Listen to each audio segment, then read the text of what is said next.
Hi guys, I'm here today to talk to you about these pesky pressure transducers that you find on BMW models. Mine in particular is a Bmw X5 E53.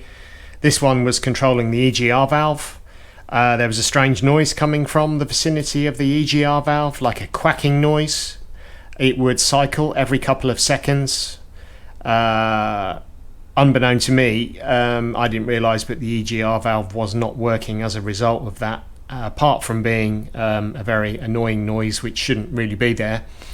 This one I fitted 12 months ago, and I've removed it, and it appears that it is faulty. You can tell that this is a cheap aftermarket version by the metal ring around the diaphragm inside here. The Pierburg one, which comes in a blue box, Pierburg, part number 7227961010, has a black ring around this diaphragm join.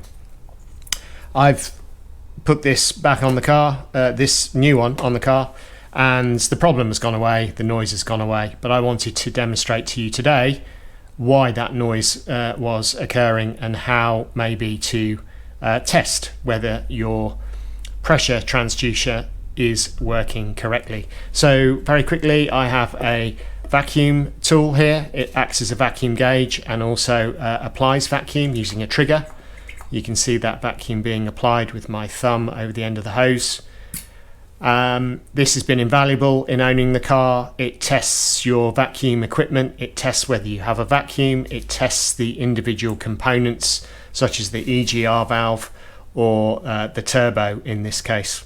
I believe there's also one of these, but not the same, that controls what happens to a hydraulic engine mount under certain conditions, but that's another story. So just to quickly demonstrate then, I'm plugging my vacuum hose into the port on this, which would normally be connected to the vacuum system. This port would normally go to the EGR valve or the turbo. You'll see this red ring there. That indicates that it goes to whatever piece of equipment is being controlled. On the Pierburg one, that ring would be blue. So anyway, I'm going to put my thumb over that port, and you can see that we're holding a vacuum of sorts, although it does deplete slightly. I believe that's normal for these things. There is a constant vacuum on the car, so that's not really a problem.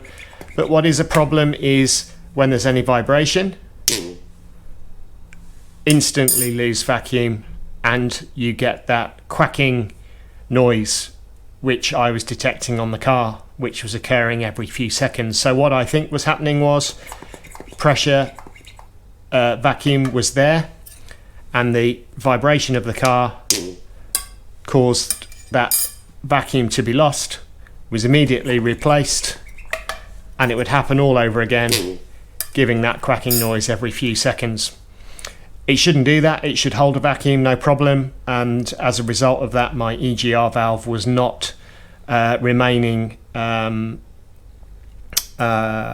it was not operating in the right way. So yeah, it's now been fixed, resolved, and everything is back to normal. So hopefully this video will give you a bit more information, because I was struggling to find it on the internet and YouTube as to what could be causing that quacking noise. I will post a link to another video that demonstrates that quacking noise, but I wanted to show you that it is actually this device causing that issue, and yeah, you need to replace it. I believe there is probably a hole in the diaphragm in this area, and that's what's allowing that vacuum to be lost when the unit undergoes any kind of vibration from the engine. Hope you find that useful. If you do, please like and feel free to subscribe, as I will be putting more of these type of videos online in the future. Thanks for watching.